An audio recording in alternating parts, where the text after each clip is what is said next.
In 2024, Nvidia had roughly 95% of China's advanced AI chip market. China was worth $17 billion that year, about 13% of Nvidia's revenue. Then Jensen Huang was asked about that market share this summer. His answer, Nvidia had 90-some-odd% of the world's market share. Today in China, we have now dropped to zero. Zero. And the strange part is that the chips are legal again. The H200 was cleared for export to China in December. In January, the Commerce Department issued the rule formalizing it. Chinese firms lined up orders for more than 2 million chips. Almost none of them shipped. The block is on the other end now. Chinese customs authorities told their own agents that H200 chips were not allowed into the country and gave no reason. One source briefed on it said the instructions were so severe that it is basically a ban for now. And last week, Taiwanese prosecutors detained an Nvidia employee in a smuggling investigation into chips that got into China anyway. So how does the most valuable company on earth lose the same country twice? And why is the second loss the one that should worry you, whether or not you own a single share? Start with how they lost it the first time, because the second loss only makes sense stacked on top of it. And if you've ever wondered why every consumer GPU on the market is priced like a mortgage payment, this is the machinery underneath it. The controls began in October 2022. Export rules banned sales of the A100 and H100 to China outright. So Nvidia built a slower one. The H20, also known as a deliberately downgraded Hopper chip, engineered to sit just under the legal line. In April 2025, new export rules blocked that one too. Nvidia recorded a $5.5 billion loss, and the stock fell more than 6% after hours. $5.5 billion written off on chips built specifically to be legal. By August 2025, the earnings call confirmed zero H20 sales to Chinese customers for the quarter. By Q3, Huang admitted H20 sales came to about $50 million after sizable purchase orders did not materialize. $50 million. For a company doing $51.2 billion in data center revenue in the same quarter. Bernstein's Stacy Rasgon called it before it happened. Banning the H20 makes little sense to us. A ban essentially simply hands the Chinese AI market over to Huawei. He was right, but the handover was only getting started, and the next move came from the same rulebook that caused it. So what happened next? The rules loosened, and the terms attached are the reason this whole thing fell apart. The H200 was cleared for sale into China in December 2025, easing restrictions that had been tightening for 3 straight years. Then a 25% duty was applied to H200 and equivalent chips heading to China, effective the following month. Read that again. A 25% cut of every sale off the top on the chips that had just been made legal. And the duty was the easy part. Chips had to be tested in third-party labs before export to verify their technical capabilities. Exports were approved case by case. Nothing shipped unless there was sufficient supply in the US first, and total exports were capped at under 50% of US customer volume. Chinese buyers had to demonstrate sufficient security procedures, and no license would be granted for military use. Chips built in Taiwan had to be routed through the United States for screening before going anywhere near China. Nvidia's response to all of that? Offering H200 to approved commercial customers, vetted by the Department of Commerce, strikes a thoughtful balance that is great for America. A thoughtful balance. 25% off the top, a shipping route through a testing lab, and a volume cap. And demand showed up immediately anyway. ByteDance prepared orders worth upwards of $14 billion for 2026. Alibaba and other Chinese giants came straight to Nvidia for large H200 volumes. In total, Chinese companies queued up more than 2 million chips at roughly $27,000 each against the 700,000 units Nvidia actually had. KeyBanks put the potential revenue at $30 billion. $30 billion of demand and a legal route to sell into it, which lasted about 24 hours. Because on January 14th, the day the rule landed, Reuters broke the other half of the story. And this is the part that should change how you read every export headline from here on. Chinese customs authorities told their agents that week that H200 chips were not permitted to enter the country. The people briefed on it said no reason was given. Domestic tech firms were told not to buy them unless absolutely necessary. The Financial Times had already reported the plan. Limit domestic access to H200 chips and force any buyer to justify why they needed Nvidia hardware instead of Huawei's Ascend chips. So a Chinese company wanting to buy a legally approved American chip now had to write a memo explaining why the domestic option wasn't good enough. Suppliers building H200 components paused production after customs blocked the shipments.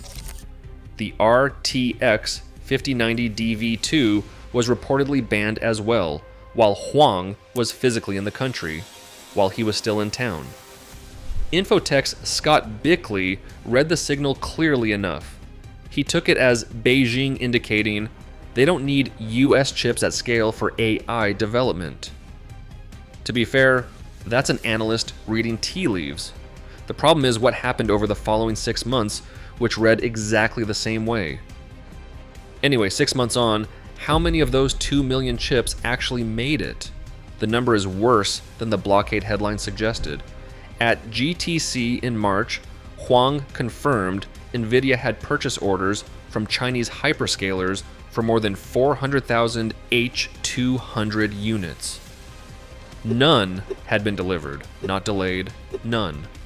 Then in July, Jeffrey Kessler, the Undersecretary of Commerce for Industry and Security, was asked how many H200s had actually gone out. His words, "Very few shipments against licenses for H200s and equivalents have taken place. Very small quantity of chips. So it's trivial." Trivial. That's the official word for the reopening of a $50 billion market.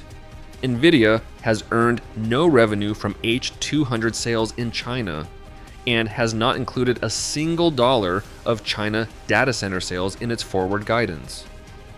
Huang told investors the company would plan the next several quarters assuming zero sales into the Chinese market. For context, the same business did nearly $20 billion the year before, then halved year over year to about $4.5 billion in fiscal Q1. $20 billion to $4.5 to 0 in the forecast.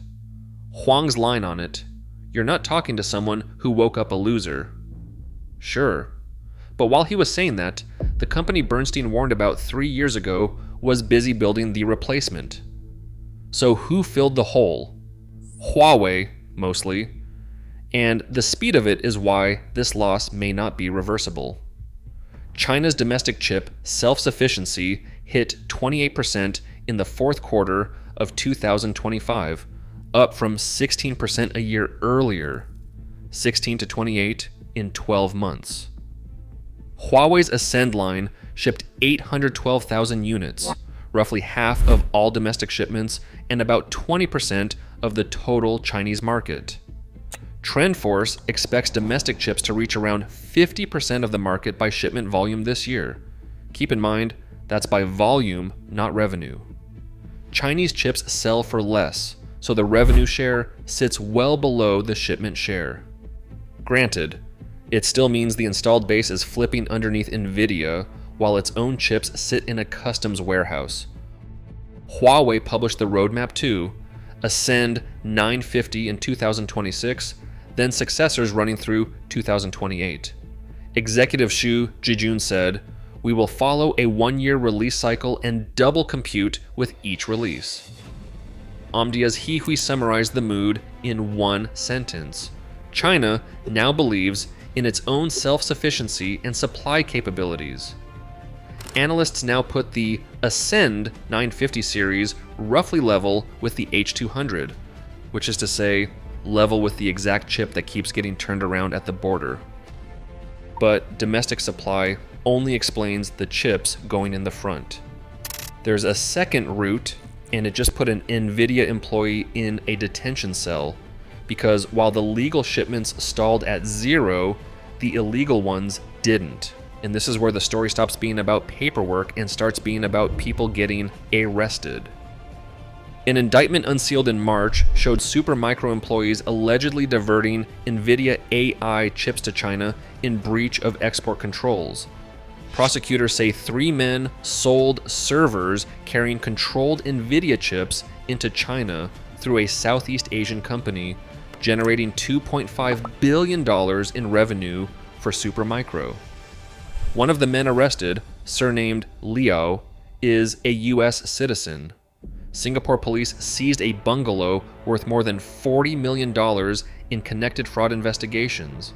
A $40 million house, from selling chips that officially were never sold. Then Taiwan's Keelung District Prosecutor's Office, which opened its own case in May, searched a man's home and workplace on July 24. Bloomberg reported the workplace was his desk at Nvidia's Taipei office, making this the first known legal action against an Nvidia employee in a chip diversion case. He's held on suspicion of falsifying business documents. Prosecutors said he is strongly suspected of having committed the offenses and that there is a risk of flight, destruction of evidence, and collusion with accomplices or witnesses. 7 people are now in custody, including 2 from Supermicro and 1 from Albitron Technology, over roughly 50 servers routed to China via Japan. Nvidia's statement: "Smuggling is a non-starter. We primarily sell our products to well-known partners, including original equipment manufacturers, who help us ensure that all sales comply with U.S. export control rules." Prosecutors have not accused Nvidia of any wrongdoing. And that's the shape of it. 3 years of export rules produced a Chinese market Nvidia legally cannot supply, a domestic competitor doubling its compute annually, a 25% toll on sales that aren't happening, and a black market big enough to buy property in Singapore. Every one of those outcomes came out of a decision somebody made. The thresholds were set, the blockade was ordered. Nvidia built to the line 4 separate times, applauded the deal, and took the 25% haircut. And the people now facing charges chose the paperwork. The market didn't do this to anyone. So Nvidia lost China to a rulebook. 3 years of export controls, a 25% toll, and a border its chips can't cross. Fine. That's a company losing a market it was legally barred from. Apple has none of that. No export ban, no customs blockade, no license applications, no third-party lab testing.